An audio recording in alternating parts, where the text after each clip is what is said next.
Man, I got a halo behind me. Well, I'm not the anointed one. We already know who the anointed one is.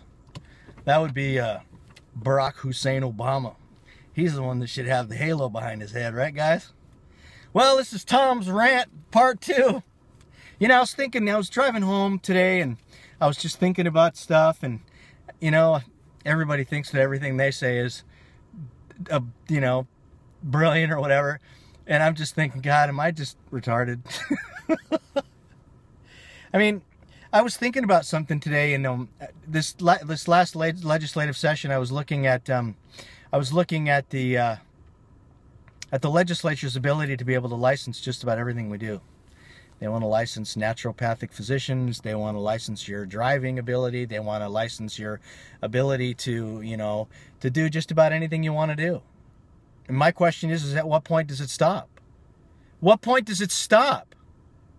I mean, let's think about this for a second. If governments were created to be able to protect the people, let's say, right? They created government because they wanted their rights to be preserved and protected for future generations, right?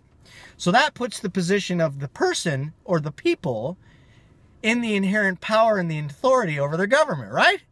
So if you have a government that actually tells the people what to do by saying, well, I'm sorry, little man, you need to license that car, you need to license that jacket you're wearing, you need to license that tie, you need to license the toothpaste that you use, you need to license that brush, at what point does it stop?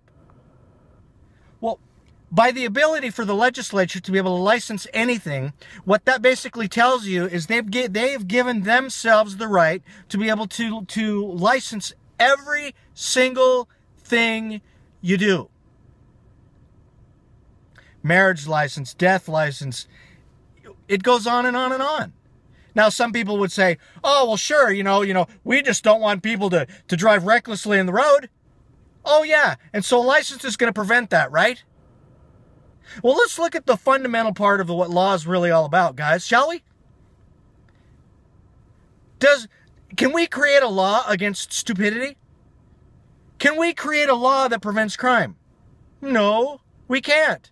Because law wasn't meant to do that. Law was meant to punish the crime after the fact. And if we can go ahead and do that, let's say we license stupidity. Hey, if we're going to license your ability to cut your nails and brush your teeth and what color clothes you can wear and all this kind of garbage, and we have the servant that is controlling the master, then why don't we just say, hey, wait a minute. Why don't we go ahead and license stupidity? Let's go ahead and make it to where the politicians have to get licensed for their knowledge and what they know before they actually take office. Right?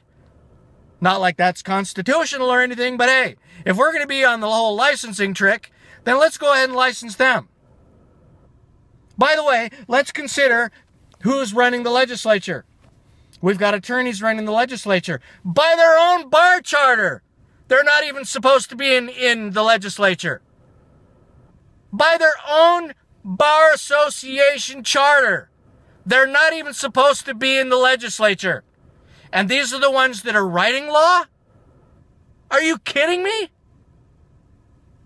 And then we've got law enforcement out there that believes they can protect and serve, and the people are just submitting to law enforcement because they're supposed to protect and serve. And then we've got detectives and stuff that can tell you unequivocally and cite Supreme Court cases that state that that's not their job. What? Oh, wait a minute. We were the inherent power in a constitutional republic. We were supposed to be able to allow wild and free unless we committed a crime. In which case law enforcement, under the proper circumstances, can take appropriate action as necessary, but nobody seems to know what appropriate is. Huh. Do you know, I heard this thing the other day about Women's Day. It is Women's Day. Do they have a Man's Day? And what do we celebrate when it's Women's Day? Do we celebrate feminism? Do we celebrate the women's right to their own health care alternative by killing their baby? To me, it would almost sound like just another way to be able to divide the American people. Sure, we can have Mother's Day that honors mothers and Father's Day that honors fathers. Japanese even have, I think, Son's Day and Daughter's Day and all of that jazz. But what is it that it actually celebrates? And think about the significance when you take this thing a little bit deeper. So we've got Woman's Day, right? So God created a woman, all right? If they want to celebrate Woman's Day, okay, I'm okay with that. As long as it's honoring the woman for who she really is and not what she's turned into. But why does she only get one day? And if men have Men's Day, why do they only get to celebrate one day? We've got Black History Month. We've got Gay LGBT Month. Hell, we only got one day for Patriots Day, one day for Constitution Day, and nobody even celebrates that. Feminism, racism, garbage. Women's Day, Mother's Day, Children's Day. It's unbelievable. So we've got we have a government that we're entrusting to be able to protect and preserve our rights, right? Sure. So what we're going to do is we're going to go ahead and entrust them with all of the wisdom that they have, and we're going to support them to open up our federal constitution and apply for an Article 5 convention. That'll be good. They've got the wisdom to do that. Hell, they haven't even considered the founding fathers and what that meant. It was to fix errors in the Constitution. It wasn't to be able to sit there and have some magic words leap off a page and somehow have this enforcement mechanism. And if that's true, then we could save billions of dollars in taxpayer monies paying law enforcement to be able to enforce the laws that the legislature writes. Do you see how logical that is? It's absolutely absurd. Trade partnerships, Trans-Pacific Partnership, Transatlantic Trade and Investment Partnership. Here's Nancy Pelosi on steroids, right? She says, oh, we need to pass the bill before we know what's in it. Oh, okay. So what we're going to do is we're going to pass thousands of pages of a partnership agreement that nobody's read. The Congress is going to support it. The governor's going to support it. Big businesses are going to support it. And nobody's even read it. Nobody has even read it. Well, it sounds good. Well, gosh, I don't even know where to go with this, you guys. I really don't even know where to go with this. I had a couple of other notes here, too. Think about all the kumbaya that we got going on right now, right?